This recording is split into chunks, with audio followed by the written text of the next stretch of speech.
Welcome back, everyone. Today, we are going to be starting section 2, which is kind of like chapter 2, which is all about supply and demand. And supply and demand is another one of these crucial foundational concepts that we would study in any economics class that you might be taking, whether it's AP economics or regular economics, or if it's micro or it's macro. This is just one of those crucial things we need to study, and it's something that we will continue to use. Like a lot of things, the skills we learn here about what supply and demand are, how they relate to each other, how they change and shift, that is going to be important as we go through the class, as we study different market structures and various other things. So it's all very, very important.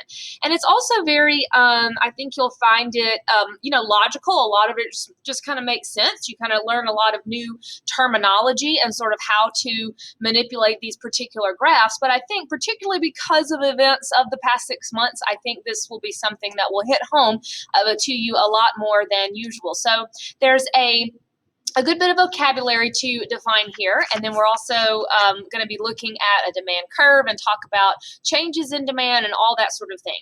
To start off with, just a little bit of basic terminology. Because what we deal with a lot of in economics are models. They are examples. You notice that, for example, the PPC stuff that we were doing, it's all a model. It's not realistic that one country would be producing just two things, but economics is all about theory and models, and using those models for understanding and how then we can predict what might actually happen in the real world.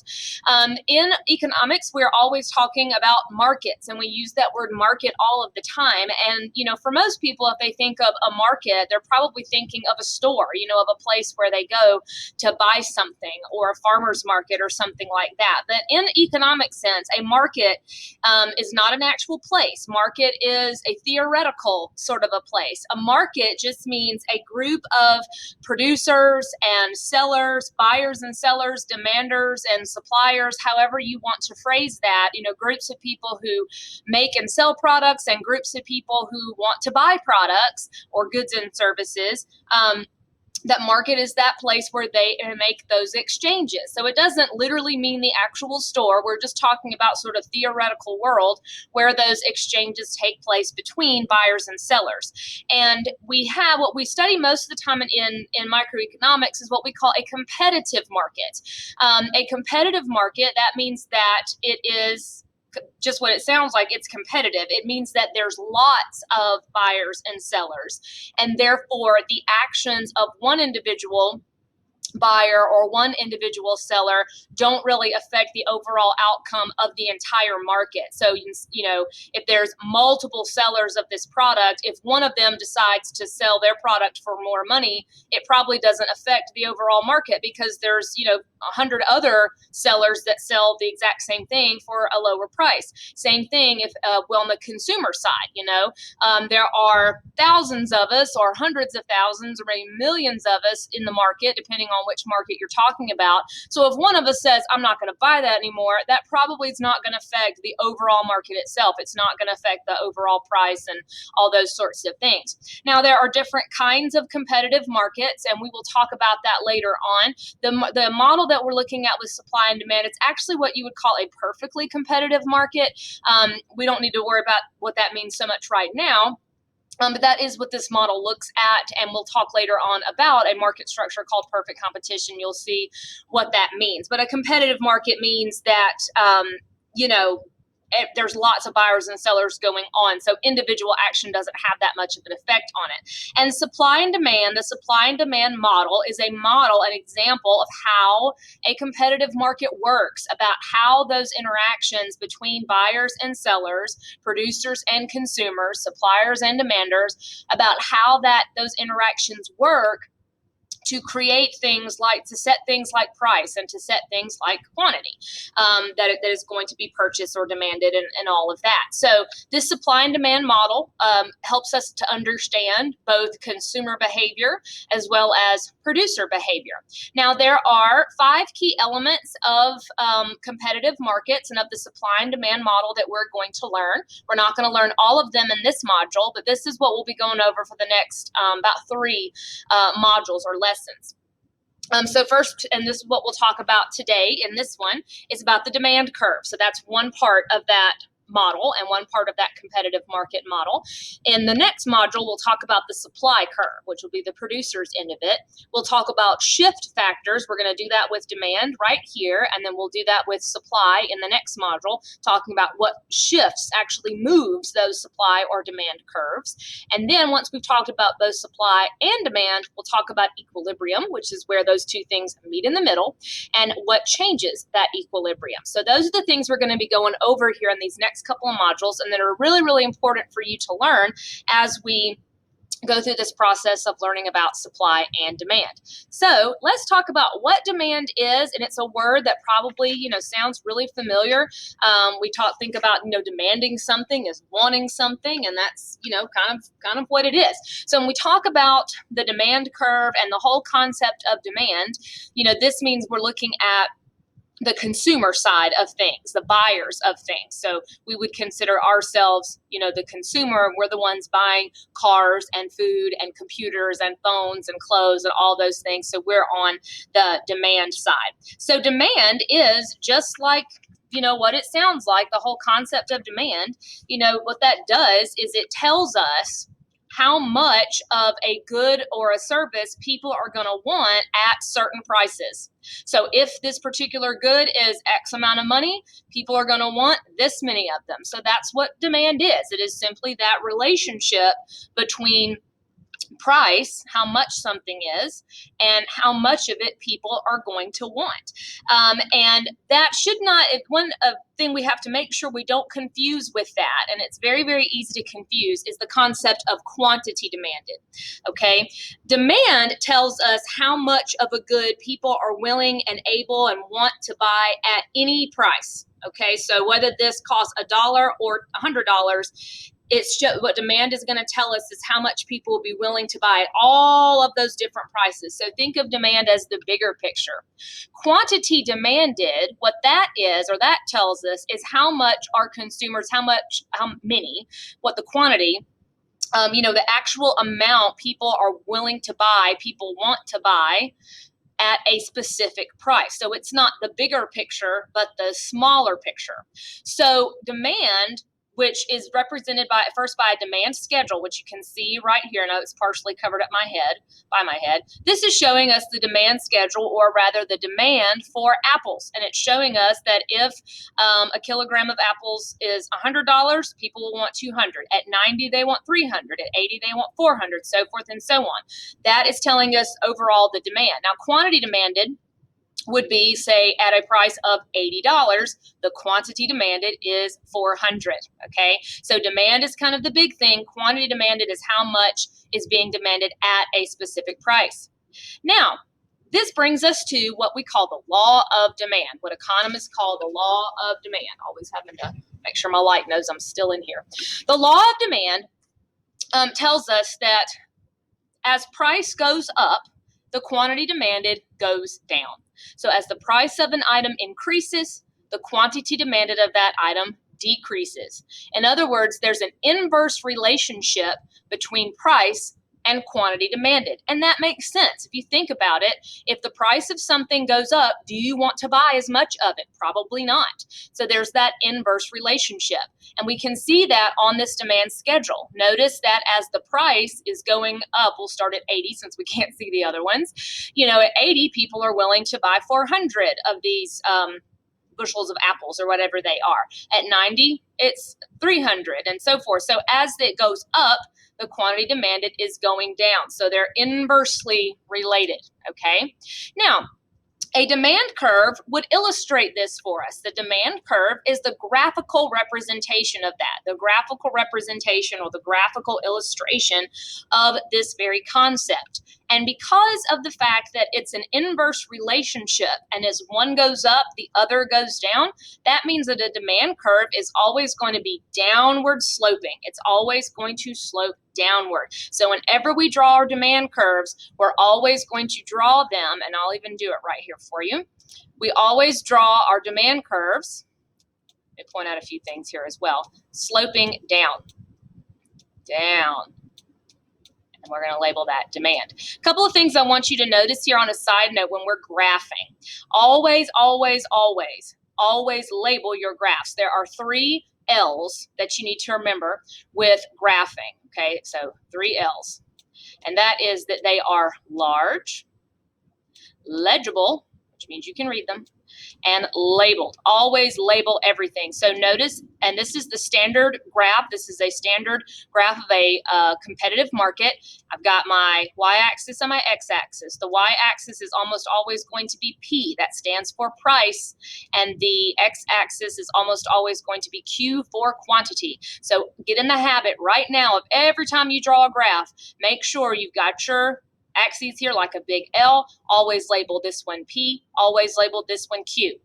Then my demand curve in this case, downward sloping because of the law of demand, and I'm going to label it D in this case for demand. That's always a good practice to label that D or D1 or something like that. Oftentimes the questions and prompts are going to tell you how they want them labeled, but make sure that if it doesn't, you're always at least labeling it that way. So just a side note there on your graphing, make sure you're always doing those things starting now. Okay, so we need to understand the difference again between demand and quantity demanded. And it's very, very easy to confuse, and you'll be forever correcting people the rest of your life about this when they say this incorrectly, because it's an easy thing to say.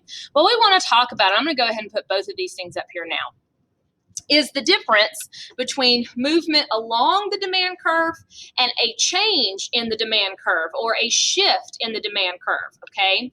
In other words, what causes us to just move from, say, this spot to this spot or over to this spot versus what actually causes this demand curve to move somewhere else and maybe be here or even this way.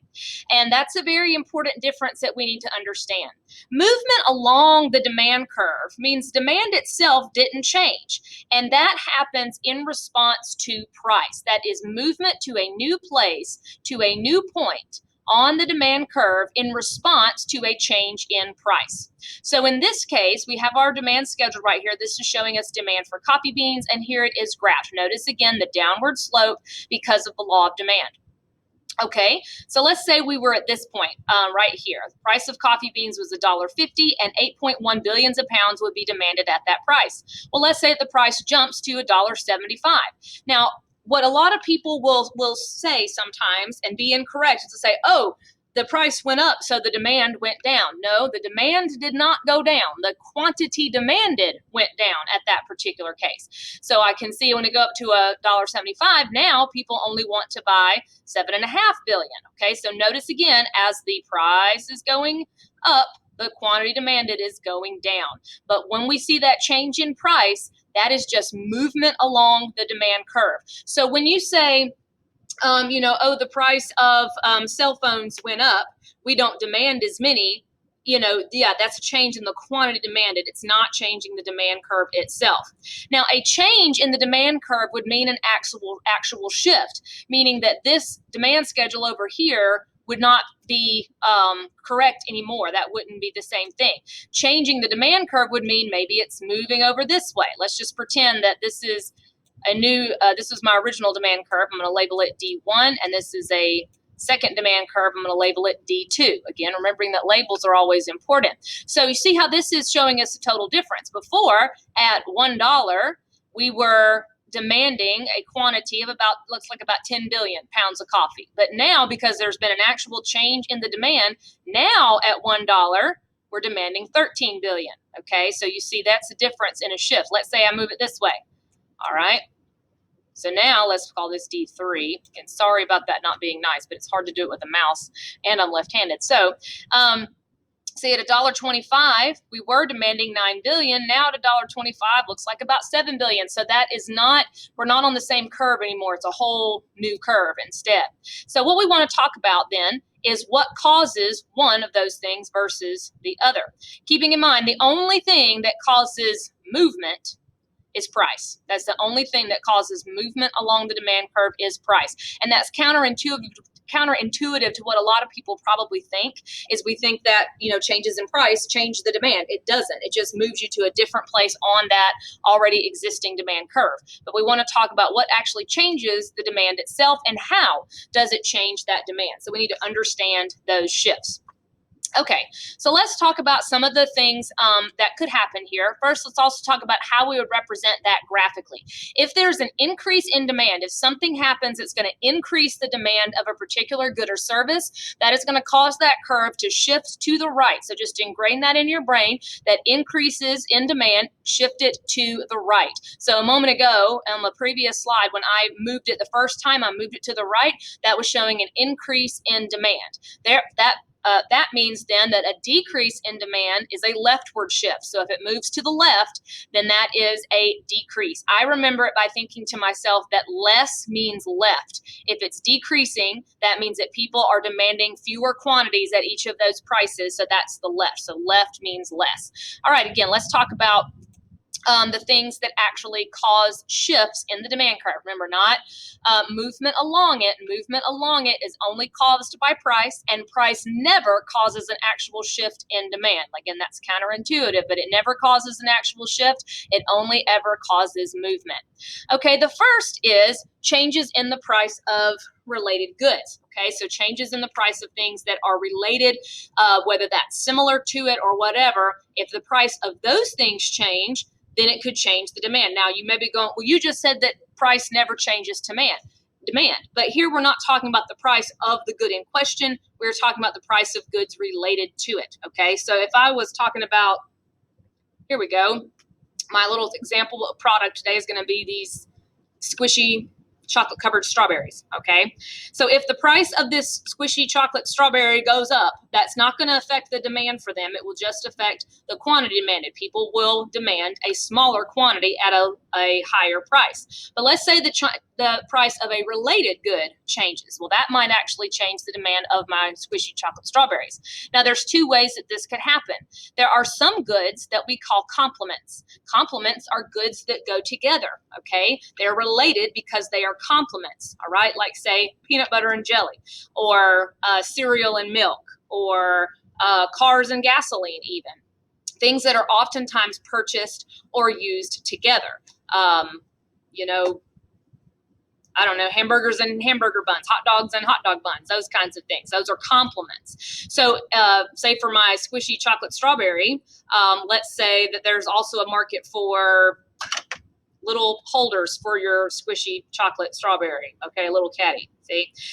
Maybe this is a complement good. If the price of the little holder thing, the little caddy for my squishy chocolate strawberry goes up, and I want, then that's probably going to mean that I'm going to buy less squishy chocolate strawberries. If the price of the thing that goes with it goes up, then the demand for the thing that it goes with will decrease, okay? Same thing or the opposite rather, if the price of this went down and these were less expensive, then I might want more of my squishy chocolate strawberries. Or if you think about it in terms of, say, peanut butter and jelly, if the price of peanut butter goes up, then people are going to demand less jelly. If the price of peanut butter goes down, then people are going to demand more jelly to go with it. They're complements. We also have goods that could be substitutes. Okay, and that means just what it sounds like. Something that could be used instead of something else. You can probably think of a lot of things that you use that have substitutes. If you couldn't get your hands on this thing, or it was too expensive or something else, there's something else you could substitute it. Let's say with my squishy chocolate strawberry, maybe it's, here we go, squishy bread, okay? What if the price of squishy bread goes down? Well, people might then demand less of squishy chocolate strawberries because they can get squishy bread for a lot less. And so they will substitute the squishy bread for the squishy chocolate strawberries. Substitutes might be things like, donuts and bagels, or coffee and tea. And you can get real picky with, Coca-Cola and Pepsi, this kind of car versus that kind of car, something along those lines. So substituting one good for another. So if the price of the squishy bread goes up a lot, people are then going to want to buy more of these. We also have different kinds of goods when it relates to income. So not the price of the good itself. That will not change demand. That only changes the quantity demanded, but changes in things that are related to it will change the demand. Okay, another thing that can change the demand is changes in the consumer's income. They change in the amount of money that we're actually bringing home, as you can probably imagine. We've seen that happen over the past couple of six months or so. A lot of people have had a drastic change in their income, as a lot of people have been out of work due to the health crisis, and that has affected the demand of a lot of different products. So as people's income goes up, what happens? We want to buy more of squishy strawberries and boats and cars and houses and all of those things. So that actually shifts the demand, not the quantity demanded. If income falls, then that means we're going to want less. As we've seen these past six months, people are not going on vacations. They are not buying as many cars. They are not buying as many clothes and shoes and those kinds of things. Now, this also brings us to some categories of goods as it relates to income. Most goods are what we would call normal goods, and that means that when we make more money, when our income is higher, we buy more of them. Most things, or a lot of things, are normal goods. Cars are normal goods. Houses are normal goods. Clothing, cell phones. Those are all things that it's normal, I guess you could say, because when we make more money, we will buy more of those things. So it would cause the demand to go up. There are also goods, though, called inferior goods. Inferior goods are those that when our income goes up, we tend to demand less of those things. Kind of the poster child for inferior goods is something like macaroni and cheese or ramen. Now, granted, I know there's a lot of people that love ramen noodles, and it's kind of a fad thing right now. There are people that love macaroni and cheese and would eat macaroni and cheese every day, even if they had $1 billion. But you see my point. It's an inexpensive food, easy to make. You can get a package of ramen noodles for less than $1. And it's kind of like I said, the poster child for what people eat when they in college and don't have a lot of money to spend.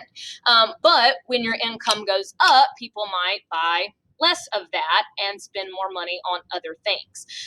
Spam here on the slide. Again, I know, there's people that love spam all the time, all year long, but you could also maybe consider that as something that people would buy less of when they have more money. So changes in people's income, and again, that's something we have clearly seen over the past 6 months. As many people's incomes have fallen drastically, the demand for consumer goods for a lot of those things goes down.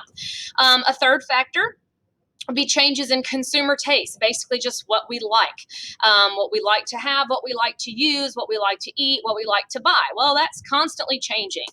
Things come in and out of style. There are fads. There are, new diet crazes. There are, just different things that cause people to like something for a while, and then eventually it falls out of favor, whether that's because it's just not considered fashionable, or we get better products, or we get more information about things, that sort of stuff. So let's say that tomorrow or over the next couple of months, people decide that squishy chocolate strawberries are just the accessory and you just need to have one with you all the time, and all the celebrities are doing it, and there's commercials and all that sort of stuff. Well, that would then increase the demand. It would cause the demand curve to shift to the right.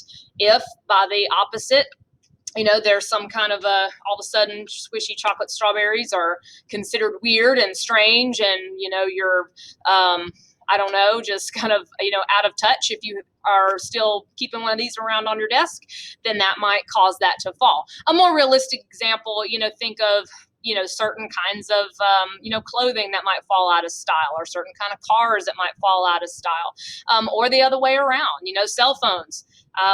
First, just a few people had smartphones and stuff like that, and then consumer taste just went crazy for them, and now people can't get enough of them. So that shifted that demand curve to the right. But those are things that change. Changes in expectations. Changes in expectations have to do with what people are expecting to happen to the price. If people expect, for one reason or another, that the price of something is going to go up in the near future, then that would increase their demand for that thing now. They'd want to buy it now while the price is low, and anticipate that it's going to go up. If people anticipate the price of something is going to fall in the near future, they might wait on those purchases until the price goes down. Let's say, for example, vacations or something. with all the craziness that's been happening in the past 6 months. A lot of people might be saying, what about the price of plane tickets and the price of, Disney World tickets, and all those things are going to go down in the next couple of months because they're hurting for business. Come on, light, turn on. Well, it doesn't even want to turn on anymore. There it is. Sorry. Anyway, so people might be saying, okay, we expect those prices to be low over the next couple of weeks, so we're gonna, buy those things now before the price goes up, that sort of thing. So people can, through whatever other forces might be, affecting the market, people might choose to wait on purchases or go ahead and make purchases, and that can actually change the quantity change the demand itself. Changes in the number of consumers, market change. Let's say there is a population increase. Say there's a massive wave of immigration or a lot of people moving into a new town. That would increase the demand for groceries. That would increase the demand for cars and for usage of public transportation or something like that. If there's a population decrease, let's say people are leaving a certain city, moving somewhere else, then you'd have a decrease in demand for grocery stores. You'd have a decrease in demand for public transportation, all those kinds of things. And so these are, the things that will actually shift the curve. Let's take a look at this graph again. This is if moving from point A to B, that is just response to change in price. That is just movement along. But if we went from A to C, that is an actual shift of the curve. One of these 5 things has occurred to actually cause that curve to shift. So what we'll be looking at next is more about graphing demand, what that looks like. We'll do some practice with that. And then we'll look at the supply side of things and see what that looks like from the supplier end, from the producer end. And then we'll put them all together to see how markets work and what that equilibrium looks like and what all that competitive market model can tell us.